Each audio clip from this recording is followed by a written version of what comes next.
All right, meeting called to order. Who's going to read the special words? I will. Okay. This meeting will be recorded and we will be posted to YouTube and other social media platforms. By participating in this meeting, you understand that the recording could contain your video stream or your audio stream, including images of yourself or anyone in the room with you. If you choose to enable your video or audio device during the meeting, as well as anything or anyone else that may be in the background could be recorded. The recording could include any opinions you contribute and anything you say about yourself. On occasion, chat within the meeting could also be captured in the meeting recording. Therefore, anyone attending the recorded meeting may have aspects of their personal data recorded if they actively participate or not. Thank you. We need a roll call or no? Here. Oh, Do we have enough to approve the minutes and everything? We have 1, enough 2, for a 3. quorum. Oh, yeah. We have Yep. 4. Yeah, no, I don't think we need a roll call. Okay, so Yeah. we recognize everybody's Yeah. here. All right, so minutes are before you for the October 7th, 2024 meeting. Are there any, well, can I have a motion to accept? Second, anyone, second, ladies? Second. Thank you. Don't take ladies as pejorative, please. Or my use. Any comments, corrections, or additions? Significant.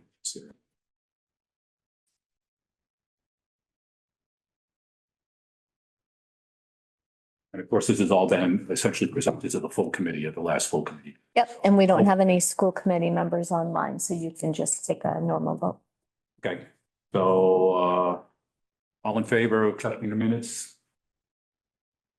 Opposed, nobody, okay, we're good to go. All right, so the agenda. Right, continued discussion of the policy. So it's, I just have a couple small additions. Throw out here, but unless somebody disagrees with me, it seemed like the full committee was prepared to go with it's called second black initiatives.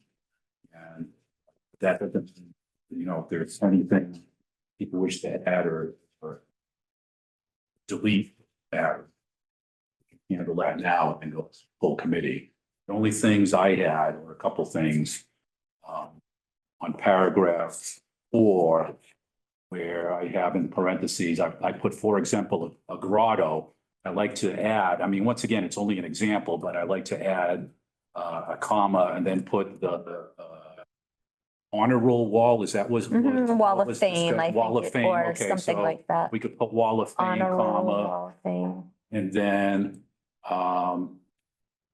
and Peggy, maybe like plaques, you know, these are just examples. I'm not saying it has to be. Right, right, I'm thinking right. maybe plaques of some sort. I mean, I don't know where to go, you know, plaques, I guess plaques. would be- Plaques, memorial, don't they? Memorial. Memorial plaque, I mean. Okay, keep it memorial simple. plaques, yeah. Memorial plaque, yeah. Yeah, Yeah. so at least we have a few examples in there and then we can go forward with that.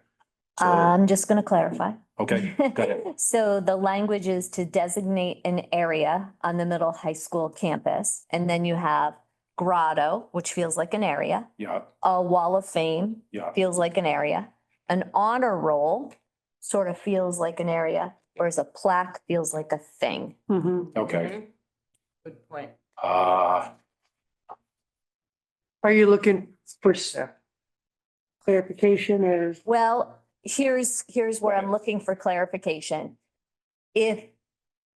If you want everything in one spot, then I feel like it's an area. So when we were thinking about an honor roll, we were thinking maybe we get a large TV like this and we do something digitally and it scrolls through sort of this honor roll, right? Whereas a plaque, if we say plaques, people are going to think we're going to put a plaque. And if this is what you want, I'm fine with it. But I just want to be clear. We're going to be able to put a plaque anywhere on our campus. So if it's someone who is involved in baseball, the plaque goes there. If it's someone who's involved with soccer, the plaque goes there. The challenge I think we have is there won't be a spot for everyone, right? So if we have, I'll just take our field hockey coach, if you will, right? So do we want to put a cement thing over in the field hockey field? If we do, that feels like we're back to what we were sort of trying to get away with, whereas maybe we want more of an area. So I'm putting it out there. Again, I'll go with whatever you decide. Well, once again, these were just examples. Yep. So, because people brought them up, so that's Mhm. why I was throwing that out there. If we don't put plaques in there, that does not mean that when you get a subcommittee together, people can discuss plaques of some sort. Right. I have difficulty wrapping around the fields and athletic teams are kind of almost an easy run if you want to do something like that. The Mhm. problem to me is the people who aren't out on the fields and, Sure. if it's a Roxy kid, if it's a Teacher. music kid or something, if we're placking things out, how do we plaque them? I mean, that's why I have a problem with it. But maybe, if you got a subcommittee together and maybe somebody comes up with this great idea, to me, that's kind of the whole point of sort of handing it off because, we're like, And Colin, correct me if I'm wrong, like what you're more hung up with is it specifically says designate an area. Mhm. And then the examples that we gave, two of them were an area. And another was a plaque that could technically be put anywhere. So the question is, do we want to change the wording to not be exclusive to an area? Or is it an area, parentheses, areas? an area, or you could do, Do we need an example? actually, we don't need an example, but area would still be in there as to your point, an area or an approach. I've been wondering, by doing this, are we taking something that we potentially have control over and putting something else on the superintendent's plate to create? And I mean, this is a big thing. Are we just kind of passing it off? Like, I want to make sure that like Colleen is comfortable. It's a tough with this. decision to make. Quite honestly. I Well, mean, it says I is, don't and get to it's make the important. decision by myself, actually. that- It yeah. says that it's not made without the approval of the school committee. Right. So you see, it is a joint effort. So I'm okay with forming a committee. I think it's great. I think we can absolutely review it and we can bring it to you guys.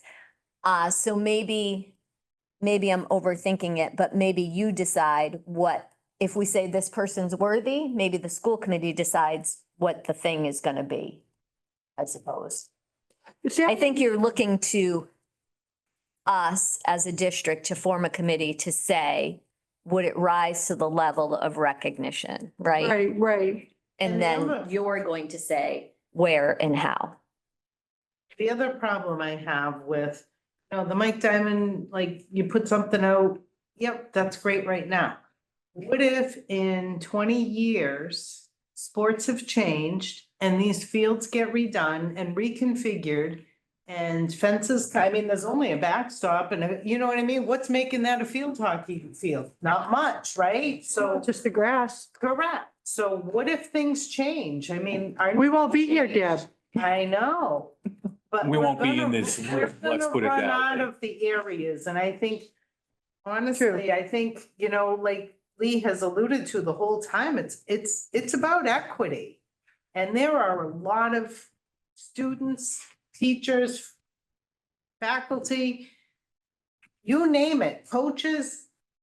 There've been so many contributions made because everybody cares about the education of the kids one way or another and helping them. And I don't want to slight because they have a loud voice or they're, doing this or that, but we only have so many places. So we could do something electronic if we could, make it as easy, I think, to serve the purpose and the needs, but not be burdensome. Because we've honestly been talking about this a lot for a year, and I really don't feel like we can talk ourselves one Oh, way yeah. and right straight And I to think, the other. my problem that I see from people like Dennis and those outside people or group, how do they see it? When it's electronic? Right? Well, I would imagine we'd have a page on our website, to be honest with you. Yeah, but So if we have an honor roll that's digital, it would be easy to display it on our website and then again on, some. see, I see a plaque, behind, not, doesn't have to be directly behind, but somewhere in the back step, in memory of Mike Diamond. There might be in memory of, Billy Bob. I mean, there might be several, I don't know. And the same over on the soccer field, just a corner cut out. And I couldn't, But I don't think there's gonna be that many people asking, but I could be wrong. but I appreciate that, Peggy, but once again, going to equity, how do you do it for the non-jocks? Yeah, no, I I mean, agree. that's my problem, No, I agree. you know? So how about, well, if we keep area and how about trying to wordsmith and I can't get it, like a recognition approach, and I can't, I'm just trying to, you try to keep everybody happy in the mix. That's the thing. And that's difficult when you hear that they might not support something But because, that's a tough thing. But it's not that we're not supporting. No, I know. They've been accepted into our Hall of Fame. That's our highest No, I know. honor, right? Like, they already have received honors. Like, they are recognized. We do recognize them already. So I think the question on the table then, rightly, is do we limit it in the policy to be one area? Or do we give superintendent the leeway to initiate process to create, like you were saying, a recognition approach, and we leave it a little bit broader for now? We want to limit it to just one area the way it's written now. or how about, the blah, blah, process to create and designate an area or an alternate recognition approach or an alternate, Approach to recognition. I mean, yeah, we can flip the words, true, Mhm. but I'm just saying it, so that doesn't key it in on just an area. Because maybe that, if a subcommittee gets together, maybe it's sort of like, yeah, we don't want to do an area, let's do a rolling honor roll, or I just want to keep things open for your group to be able to come back to the school committee and say, okay, here's what we found. Or here's what everybody, has recognized, or maybe you say, okay, here are three choices, 1, 2, and 3. What does the school committee think? I mean, I just don't want to, I don't want to tie your hands, and I don't want, to me personally, I don't want to be the one making choices to, except for the final vote, as to, okay, here, we're bringing this name, if in fact you do that. I mean, We can have these plaques if we designate, like we talked about, an area on the campus that's like a garden, right? And there could be a tree donated, there could be, right. it's gotta go Bricks, maybe through whatever. it, maybe you'll come up with some of that. And once somebody's been presented and meets the criteria, we put that plaque in that area. So I think giving them, if that's the approach that, the committee decides to let Colleen form this committee, let them brainstorm, and because we've been trying to do it for a year. Right. You know what I mean? Like, I don't wanna hold them up back by a couple of words. Colleen, have you asked any other schools, have they had this issue or all different, All different. all over the place? I think it's becoming more common for people to say, to have select areas. So some schools have a Veterans Hall of Fame, Athletic Hall of Fame.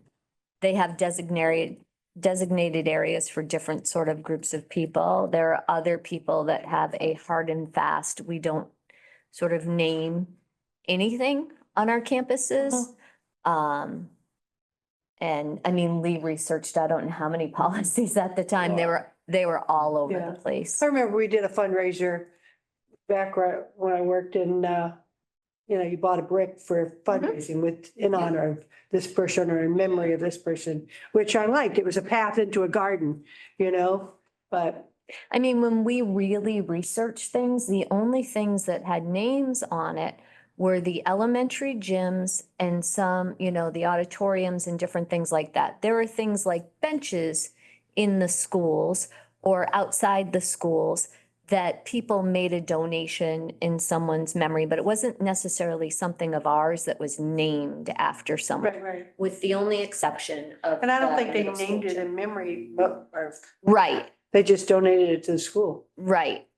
Yeah, some have some Oh, do people's they? names on it, like in Hardwick, there's a bench with some teacher names on it. Yes. And I think it's probably a Others- retirement gift or something to the school recognizing the teachers. Trisha has a beautiful reading garden, they call it, right? And there's that sort of, And we're not trying to stop those kinds of donations No. or anything, right? no. All right, so how about this? Just once again, playing with the words, process to create and designate an area on the middle school campus, you know, for example, a grotto or an alternative to commemorate those individuals. Okay. And I think last time we met, did we say we were gonna add alumni to the? Well, that's the next Oh, thing. I okay. have here, which is fine. Yeah. To include students, teachers, administrators, alumni as appropriate. I'm just not real comfortable with doing something electronic, because I think people are like visual, you know, other than seeing it up on a screen. I would agree, except you're speaking our generation.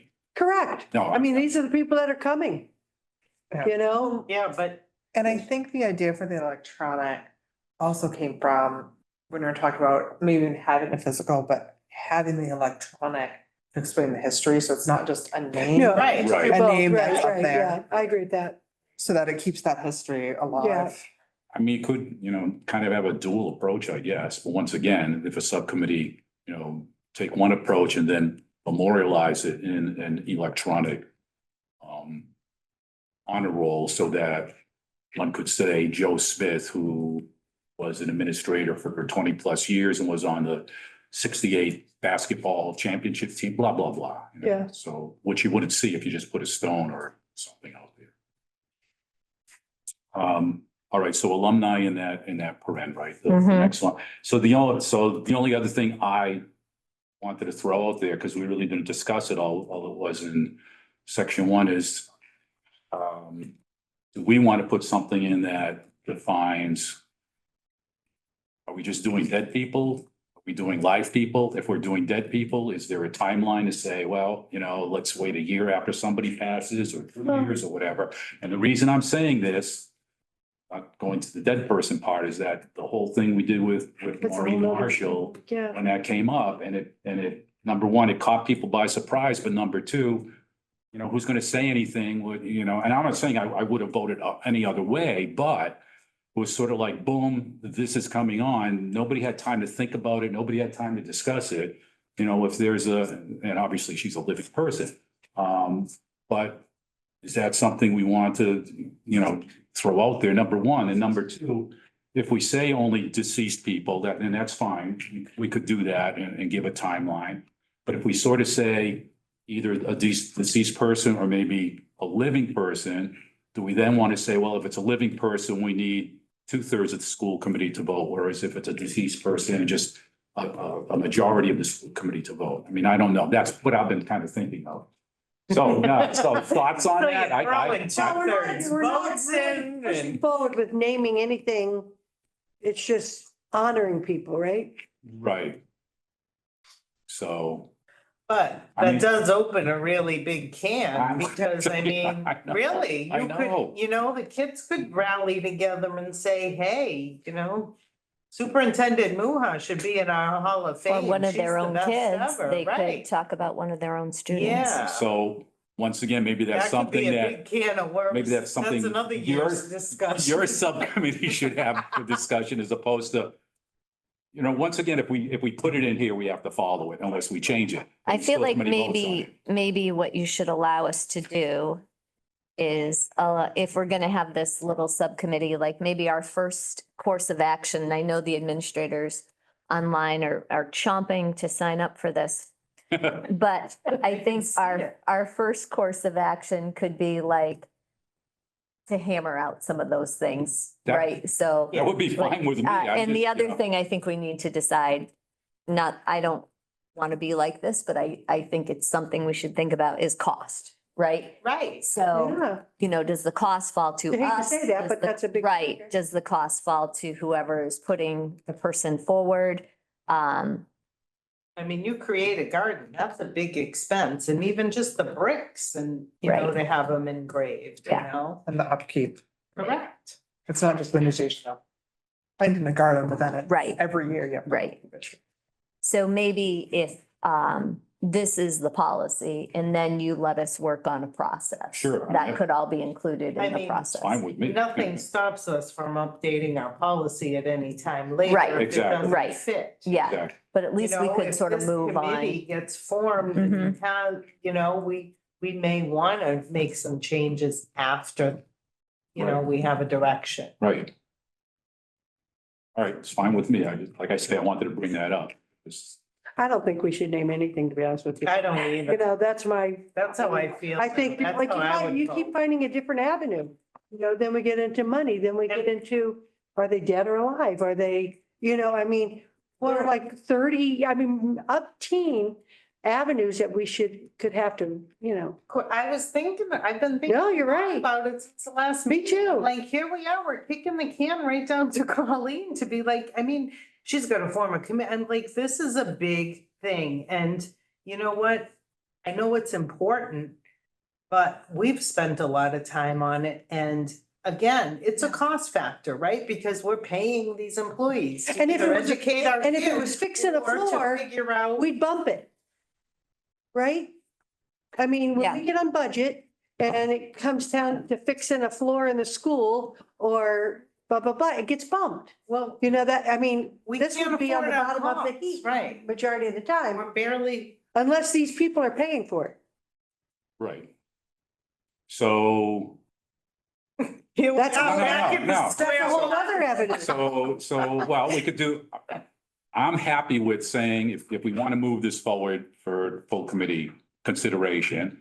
And if anybody, I'll even do it, wants to bring forth a motion that says we're not going to do any namings.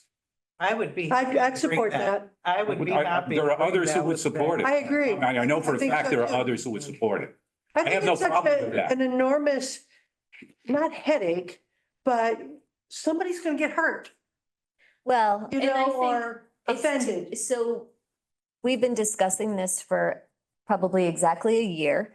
And you guys kind of keep circling back to the same point. Once you have enough time to talk about it, you're like, we shouldn't do this.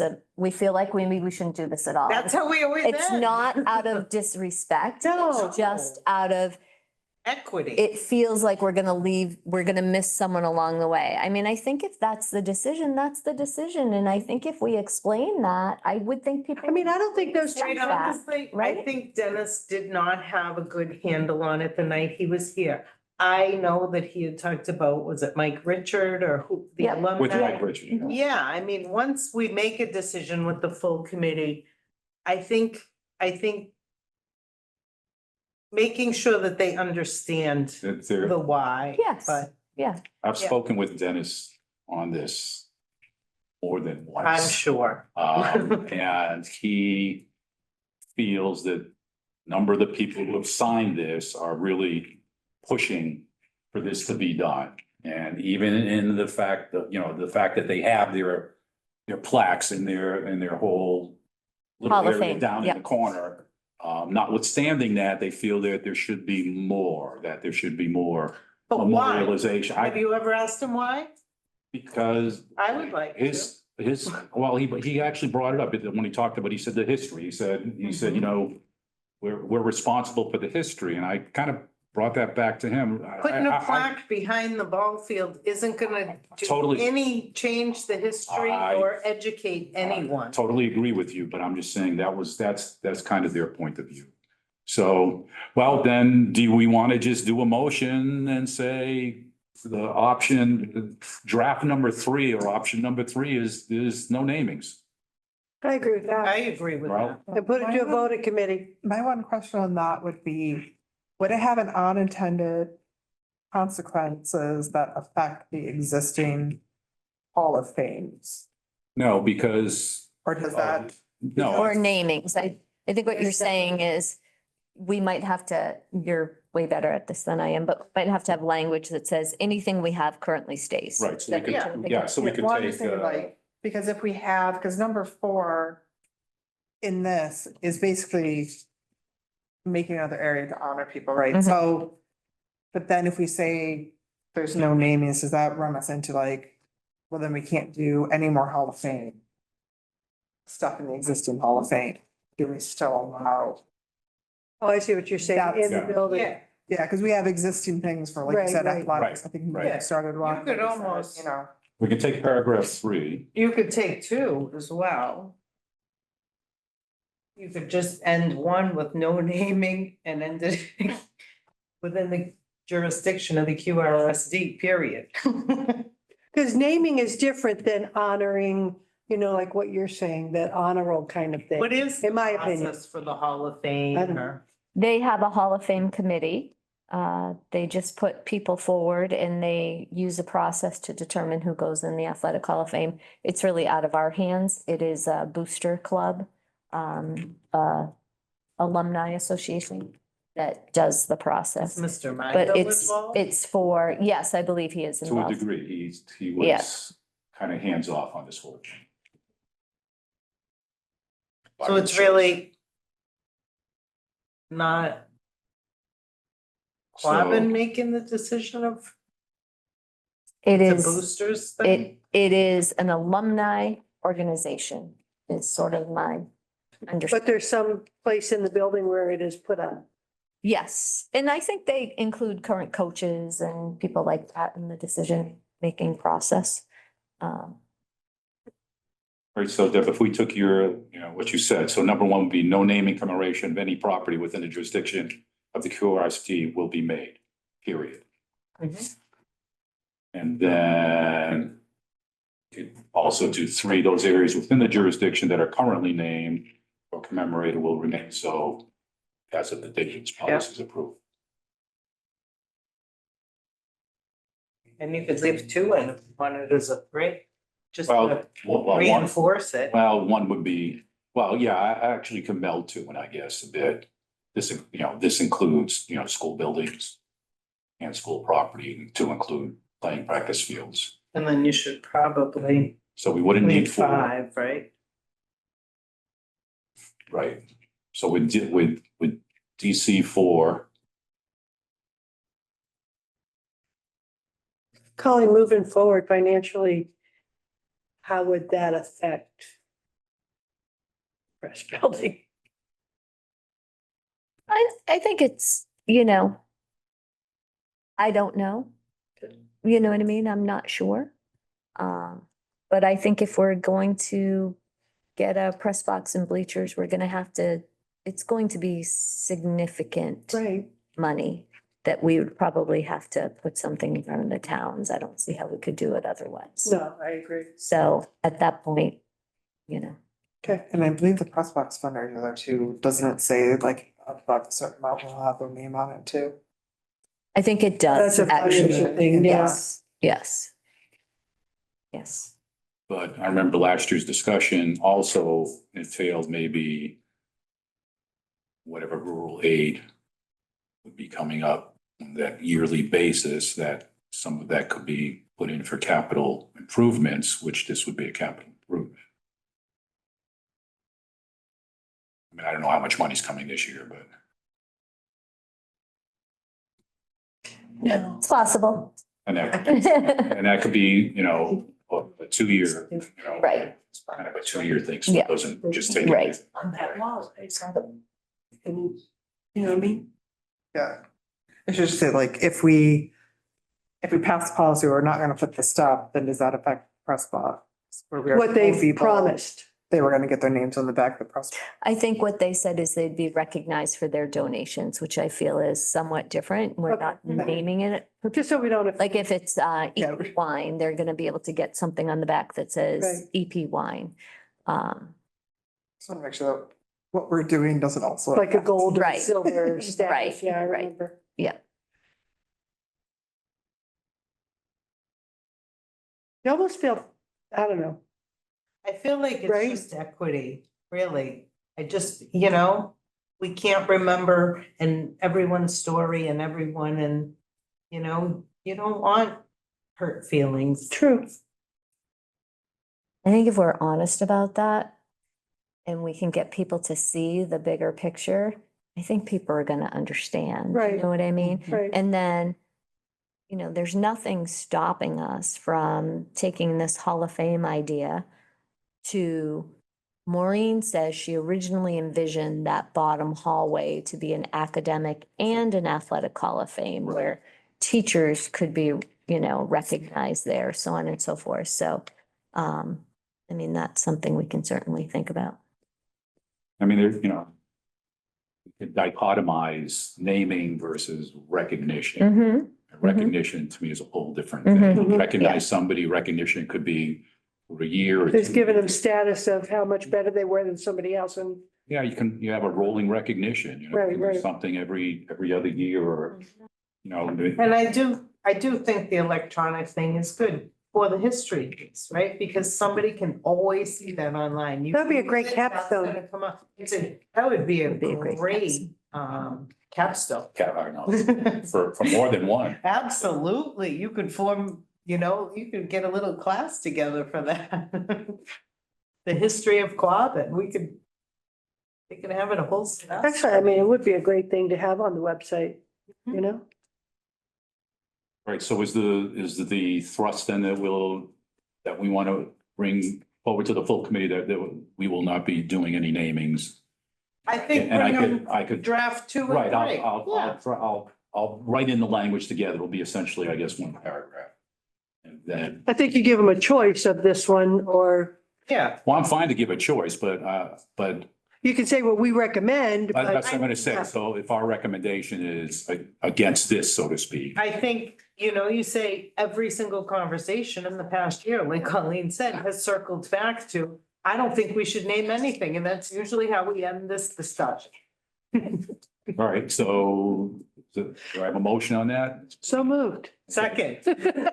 Any further discussion? No. All in favor? Okay, fine. I'll wordsmith it and get it to you. Awesome. All right. Draft 840. All right, and now we go to cast presentation. Yes, Did anybody up there have a comment about what we were? you know, we should now. Let's ask, would any of our participants like to have, make a comment on our discussion around naming? I see head shaking. Nobody jumping in. I would say only that I don't envy the position that you're in right now. It's hard. I think what's challenging about it too is that it feels like in a lot of cases, like the names that come up, they're kind of generational. So I can understand that, you know, some of the names you've mentioned sort of predate me. I've been in district now for 23 years and I don't necessarily know maybe some of the people that came out of like middle high school. So I think it's like generational. So I think there's certain names that sort of touch, you know, certain generations of people and some that could sort of last a little bit longer. I like what Colleen was talking about, and I know what she's talking about at the middle high school, like the first floor, having sort of some athletics and some academics or potentially honoring staff across the district. But I do think that it's super challenging to, you know, like Lee kind of talked about, recognition versus dedication. Dedication, I think, is a really tough one because once it's dedicated, then it's kind of like that forever. And Ooh, why is it? it's never going to get superseded, you know? Did that kick off? Oh. Did we? Can you guys see my screen? Can you Yes. see the MCAS presentation? Did the TV turn off? You know how the other night it just did that?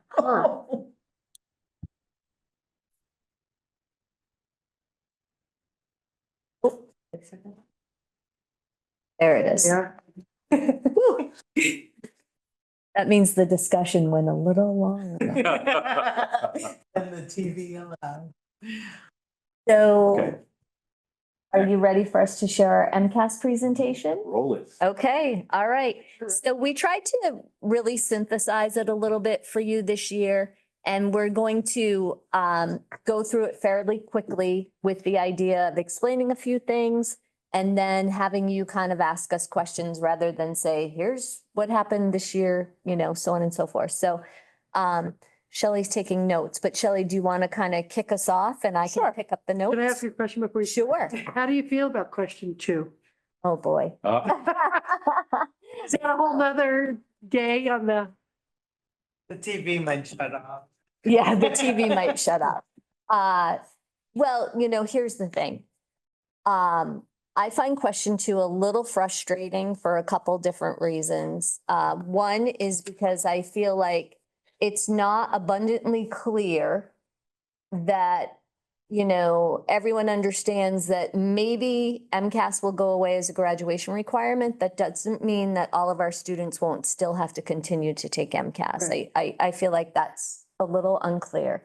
I think the other thing that is frustrating to me personally, probably shouldn't say this on a recorded meeting, but is sort of like there's no backup plan, right? So I think every educator on the screen with us here and in this room knows that MCAS has its challenges, right? It also does serve a purpose if you use it the way it's intended. So tonight, we're going to talk about MCAS and we're going to tell you what we learned from it, right? Are we going to say that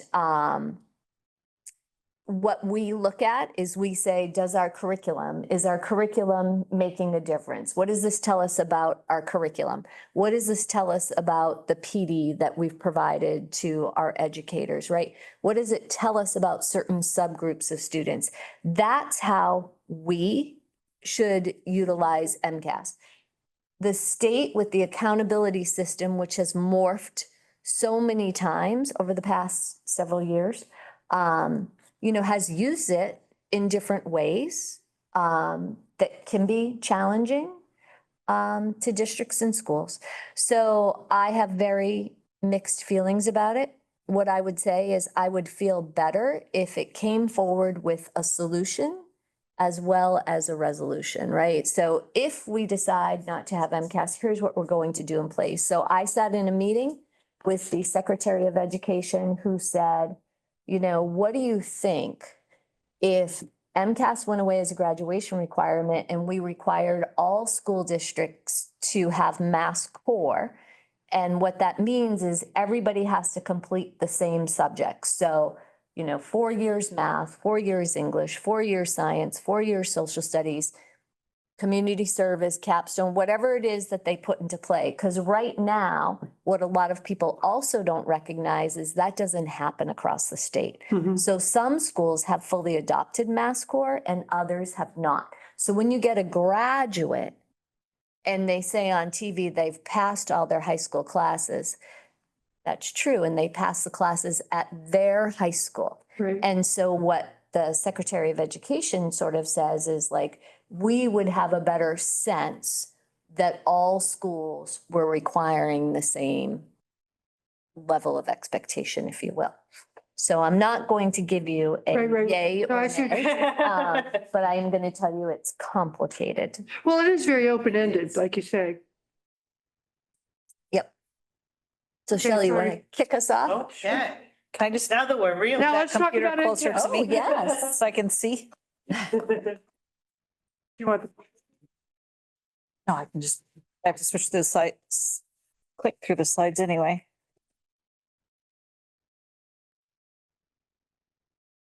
That's good. Just switch right here, right? Mhm. Okay. So we basically tried to lay out for you each grade level from grades. We started with high school and then we're moving down towards the elementary level.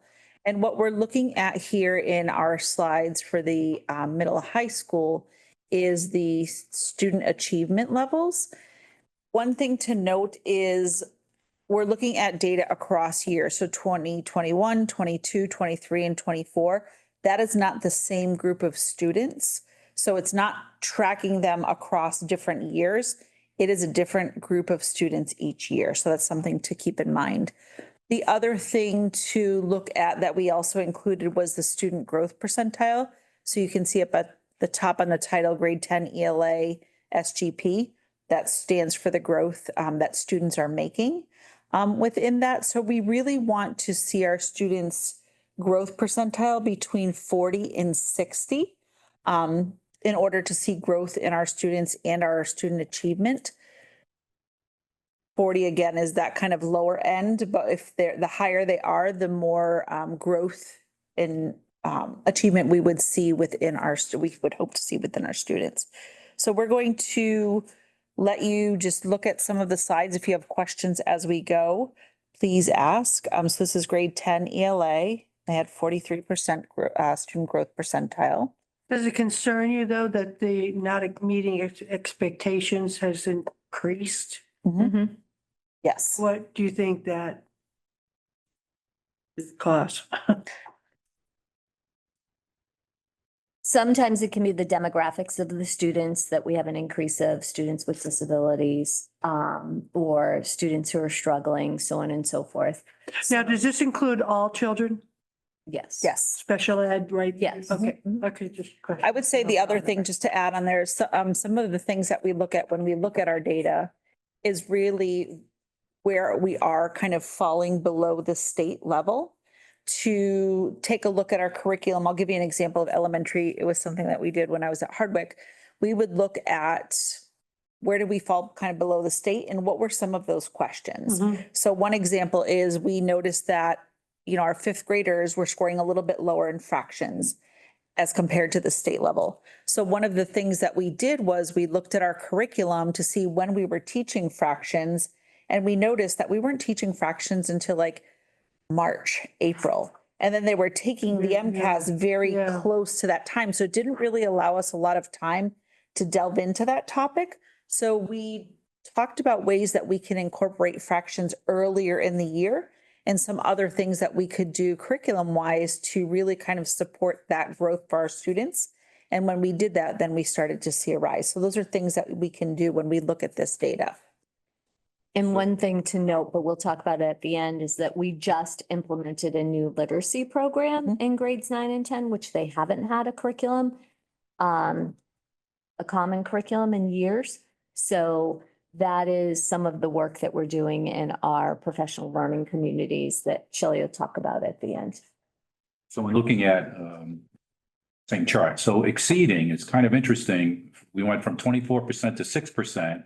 We jumped up to 24% again and went down to 7%. So on those odd years, like we only had a quarter, in 22 and 24, a quarter of what we had done the preceding year. That's a big jump down. I was actually looking at grade 8, so I was looking at grade 8, 2022, which would be grade 10, 2024. Grade 8 ELA. Yeah, ELA. Like if you look across the years, it actually tracks with that file. Oh, I so see you what looked you're at saying, grade yeah. 8 and went up. That's really, Yeah. that's smart. That's a good way to do it, to look at Because you kind of look at student if you demographics. kind of look across that class, Right, it I kind of understand what tracks you're with saying. the class. Yeah. Now you have to go back. Other than they go into the orange quite more. Yeah, so then you look at it and it's like, oh, well, the green actually, median expectations actually grew in that class. Kind of compared Over time. over time. So it's, even though it doesn't look great year to year comparing 10, it actually looks better if you look back. Which is at why it. we really try to focus so much more on the growth percentile than we do the achievement levels. However, to really get students to move out of a category, that student growth percentile per student, right? So you're seeing sort of the average of all of our students with that student growth percentile. But if I'm a student and I'm really going to be able to change categories, I have to grow really at a 60% rate or higher. Or really high for a couple years in a row to get myself there. So, And we are able to break that information down when we start to look at like lists of students and who those students are and what their growth percentile is. Then we're able to put accommodations and things in place to kind of support that growth for them. So this is our 10th grade math. Our student growth percentile for math was 40%. Keep going. 10th grade science. So you don't see a student growth percentile within science. The state does not provide us with the student growth percentile in that area for us, but it does give us their achievement level, so we can use that data. Grade 8, our ELA student growth percentile was 43%. In math, the student growth percentile was 36%. So that's definitely an area that we need to do some work in. Grade 8 science.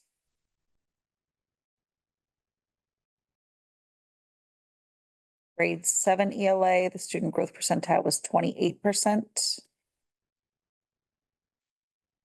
You have any thoughts on that? Yeah, we definitely have a couple. So one of you probably remember, we were really trying to build intervention up into our 7th and 8th grade. And so I think we made some headway last year in doing that. Do I think it's the full intervention model that we have in 6th grade and lower? Not yet. I think when you see our 6th grade results, you're gonna say, okay, we're finally getting some traction in 6th grade with our interventions. I think in 7th grade, you know, the other thing you have to remember is we also changed schedules, right? So last year they had some pretty significant changes. So they had a change in schedules, they had a change in their curriculum the year before. This particular group of students has a rate of high needs in the student population, but change takes time. And I try to say that and know also that we're not going to sit on our laurels, because we also know that sometimes we have to really go out at this really hard. So this year in 7th grade, they've sort of hit the ground running. We've added more co-teaching teams. They have the Back on Track room up and running. Jillian Madden is working on interventions within the classrooms. And actually, I saw a lesson today that was really exciting. It was a 7th grade math lesson. And what they did was they combined their students, and they're really working on differentiation. So they combined their students and they broke them into 3 groups, and they used the same number of teachers that they typically had, but they grouped them across classrooms so that one group could work. They all had the same standard and outcome, but each group had a different level of scaffolding. And it was fascinating to be there and to see it and hear the teachers talk about it. So here are the kids that we thought we could just let them go off and sail. And, some of them stumbled. They didn't know where to start, right? And then we had some kids that we had sort of given clues to, that just those initial clues really allowed them to soar. So it was interesting. The teachers were going to meet to kind of talk about what they expected to happen and whether that actually occurred or not, and then what adjustments they'd make so they could run that same lesson with another group to see if the adjustments made a difference. Kelly, when you look at these, like when it's 2024, was that done in the spring of 24? Last year, yes. in the Right, spring, so yes. it's technically the year ahead. Yes. Yep. Okay. Grade 7 math student growth percentile was 44%. Grade 6 ELA student growth percentile, 55%. So we're really starting to see an increase. That's where we would really like to see our students with those higher numbers. And in math, the SGP was 42%. And then we move into the elementary level. Like you can't see that. Oh, it's up there. So the elementary format is a little different. So what we did was we showed you a state comparison to us. So the elementary information on the DESE website was just sort of organized differently. So we're just showing you the state comparison. And this is all of our results combined. It's not by school. It's all of our 5th graders. So again, science does not have a student growth percentile. But you're able to see the difference between Quabbin and then where the state is performing in science.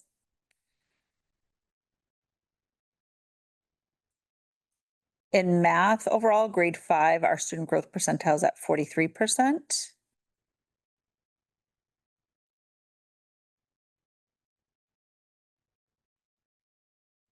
Grade 5 ELA, we're at 49%. Pretty close to the state in that one. Grade 4 math, 65%.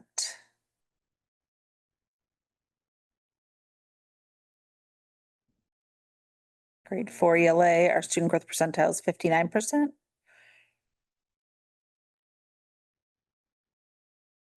Very similar to the state in there. Grade 3 math. So grade 3 also does not have a student growth percentile because they're just taking the MCAS for the first time. So you can see the difference between our Quabbin district versus the state. Grade 3 ELA. Very similar numbers.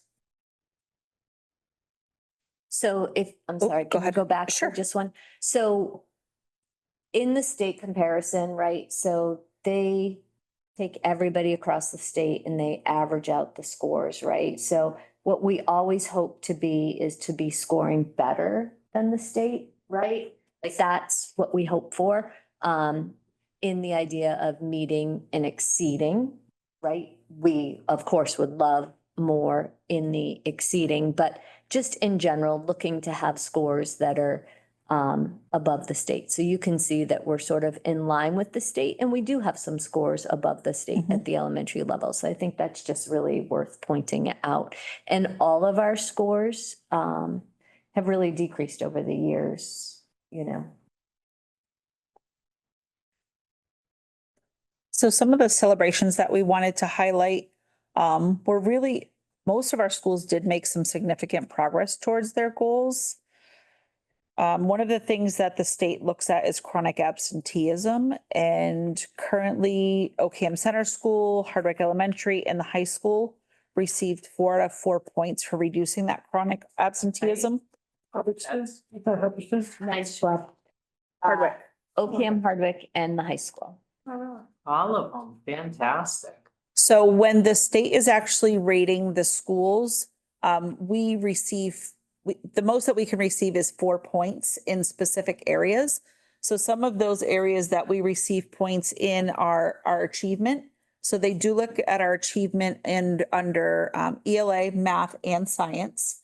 And we're, again, the most that you can get in each section is 4 points. They look at our student growth percentiles and give us points, high school completion. So that would only refer to the high school in regards to that. Progress towards our English language proficiency.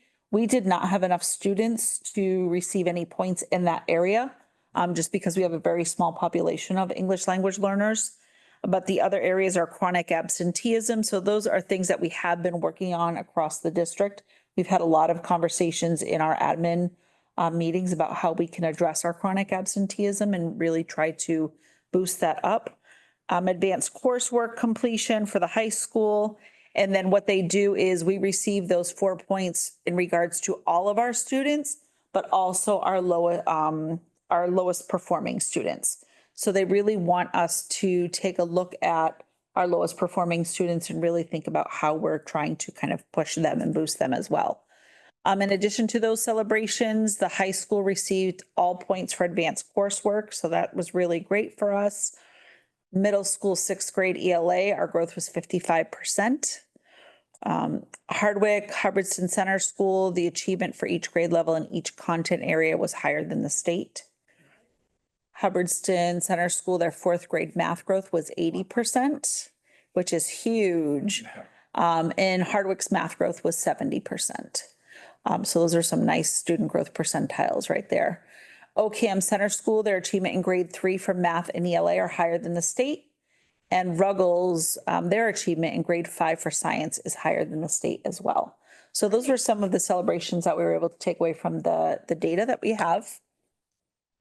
And then where did we miss the mark? So we still want to continue to address chronic absenteeism again across the the district at every school. But we really want to really be focusing on our middle school, Ruggles Lane and Hubbardston Center School.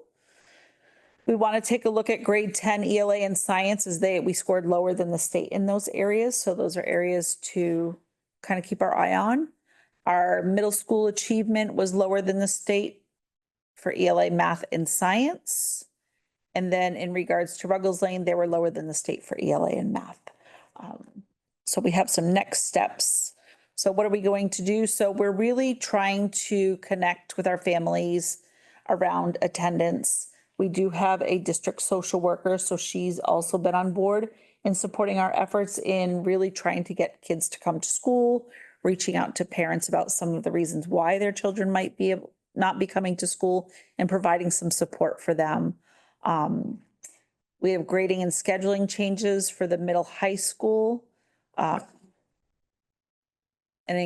we have increased continuity, relationships, and building that confidence for students. So Pauline mentioned the scheduling changes that we have, and then we just talked about our grading policies with high school, the flat 50. So students aren't receiving a zero if they are attempting to complete work, but aren't completely able, they're not there yet. They're not getting a zero, which would bring their grade point average down significantly. We have implementation of Back on Track for middle school and high school, which has been really successful. I was recently talking to Jillian Madden about just the number of students that have come and the number of assignments that they've been able to complete. And the day that I was speaking to her, I think she had said up to that point, students had completed, I think it was like 157 assignments using the Back on Track room. And without that, Started school. I know. These kids better get going. Yeah, they better get going. But really, when you think about that, is if we didn't have that program in place, all of those kids would not be receiving credit for those assignments. So those teachers are really working with the students to say, you know, what do you have due? Let's look at your work and what needs to be done. And there's an adult there that can help support them in completing that work, getting it to, making sure that it gets to the teacher, and making sure that those students get credit. So that's been really successful and nice to see at the middle high school. We have the implementation of our intervention program in grades 6 through 8. Colleen just talked about that. You know, we're really seeing some nice growth in 6th grade. We really want to start pushing that through 7th and 8th. So hopefully we'll see some nice growth as the years go on and we continue that program. We have data cycles and meetings with mass tiered systems of support for academics grades kindergarten through grade 8. So really taking a look at student data and putting supports in place based on each student's needs and goals. We have individual coaches and intervention specialists. So there is a coach or a coach or an intervention specialist at each of our elementary schools. And then at the middle and high school, we have coaches as well. But they really are there to really help support teachers. They are going through some coaching cycles during this year. So getting into teachers' classrooms, supporting teachers in regards to their curriculum, looking at their data, and really kind of helping them through that process. Because what we want to do is look where our students are and see how we can continue to improve that student data. And then lastly, we have PLCs for middle high school. So a PLC is a professional learning community. And they're really going to focus this year on looking at their formative assessments. So all of those assessments that they're given before they get to the summative. So how can I look at that data, whether it be a quiz, an exit ticket, an activity that they might have done, a homework sheet, and see where my students are, and then where they're struggling, how can I target that instruction and change some of my instructional practices to support student growth so that when they get to that summative assessment, they're able to do well and they're not falling through the cracks. So that's going to be a huge part of our work this year, where within our professional development, where teachers will have the opportunity to look at student data, their assessments that they're using in the classroom, to really look at where their students are and make some instructional changes. This will be the first year that grades 7 and 8 will have consistent data meetings. So they've already had one data meeting at the start of the year. We have another one scheduled for December 4th. And I think if any of the elementary admin are up for it, they may want to talk a little bit about the data meeting process that they're using and sort of the coaching cycles. I happened to be in Hardwick the other day, and the intervention specialist was working with the teacher, and it was really, I was just looking to borrow a book. But it was really fun to go in and they're like, we're in a coaching cycle. And I'm like, really? Tell me what you're working on, but they were positive and excited about it, which That was was my question. so We great don't hear to a lot from hear. the teachers. How do they feel about this information? Do they? Well, the middle high is getting their MCAS presentation tomorrow. So I will stop our screen share, and then maybe if any of the administrators would like to chime in, When you now would speak be a about great time. chronic absenteeism, is that already started in this year? Oh, yes. I mean, And I would how do you, say, where does it become chronic?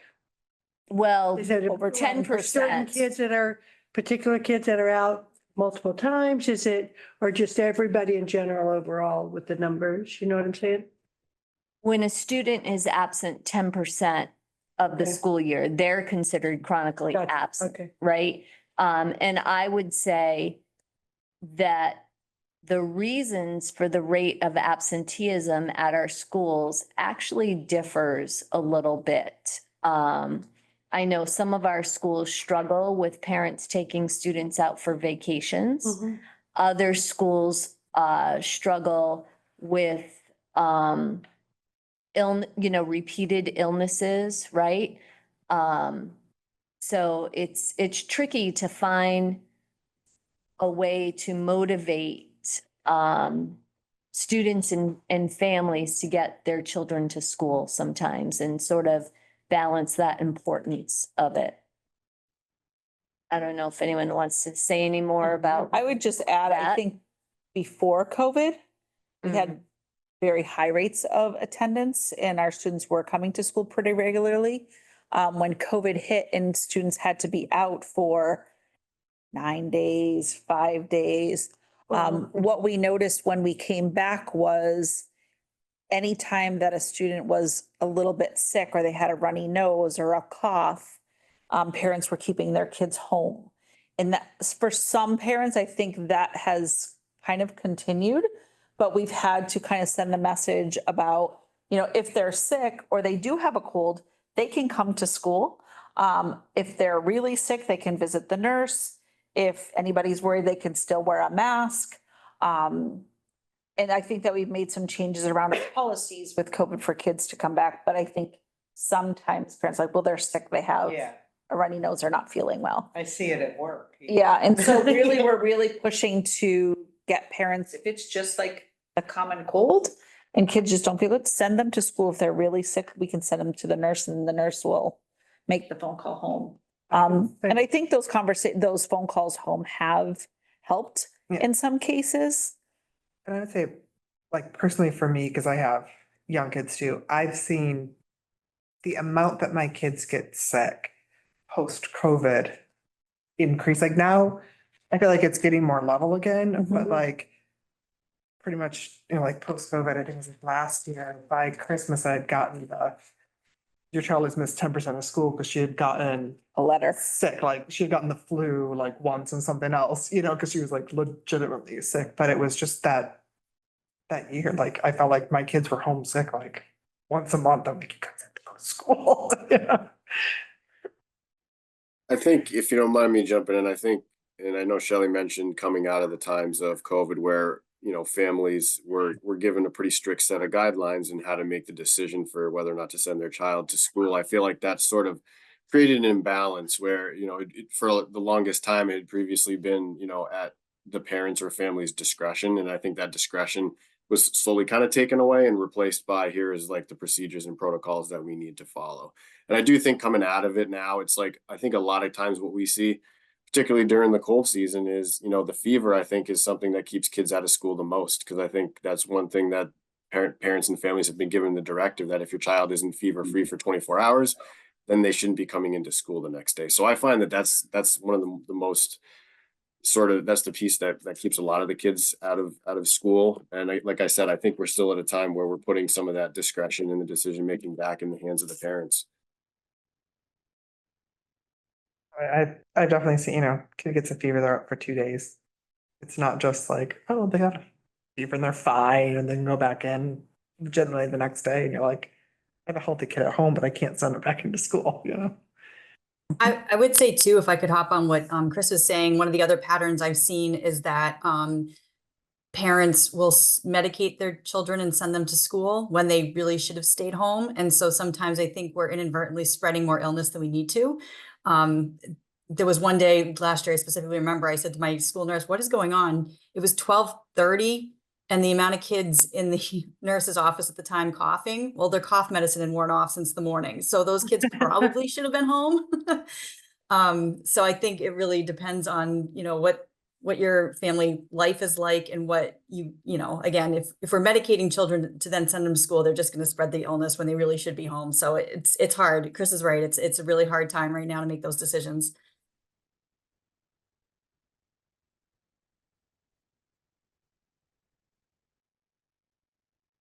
Anyone have any questions?